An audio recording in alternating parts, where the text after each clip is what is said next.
Sanay na ang publiko sa imahe ni Ann Curtis bilang isang classy, glamorosong aktres. Pero kahit gaano siya kaelegante sa paningin ng madla, kilala rin si Ann sa kanyang pagiging prangka at walang filter pagdating sa mga totoong karanasan sa likod ng kamera. At sa showbiz, minsan ang mga sekreto at bloopers na ito ang siyang mas nakakatuwang pag-usapan, lalo na kung may kinalaman sa bad breath ng artista. Likas sa industriya ng showbiz ang makisama, mag-adjust at magpanggap na parang walang awkward moments kahit may mga hindi inaasahang sitwasyon sa set. Mga artista kahit gaano ka-perpekto sa harap ng kamera, may mga pagkakataong hindi rin ligtas sa mga laglagan moments. Kailangan nilang gumanap ng mahigpit na eksena kahit pa nangangamoy bawang ang kinain ng kaeksena. Ganyan ka-demanding ang trabaho nila. At kung minsan kahit pasikat ka, gwapo o kilala sa pagkakaroon ng maraming endorsements, wala pa rin itong panama kapag bumulaga na ang tunay na amoy ng hininga. Sa isang linya lang, pwedeng mabura ang lahat ng kilig kung biglang magkakaamuyan ng hininga sa eksena. Kaya naman marami ang naloka at natawa matapos mag-viral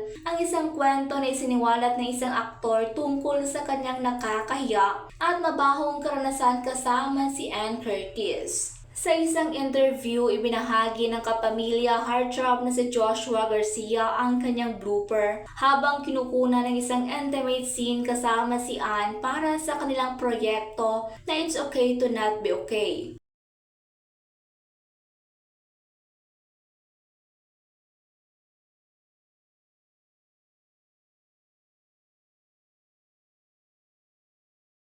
At doon na nga nagsimula ang lahat dahil lang gawin nila ang intimate scene kasama si Ann ay napadighay umno siya kaya naamoy ni Ann ang malansa niyang hininga.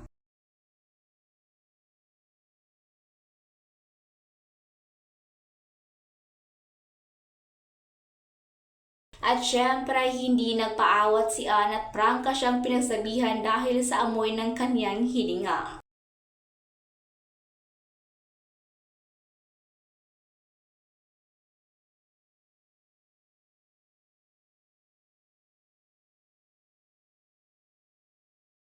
Dagdag pa ni Joshua, sobrang awkward pero nakakatawa ang nasabing moments nila ni Ann. At bagamat tila nakakahiya, patunay lang daw ito na kung gaano sila kakomportable ni Ann sa isa't isa.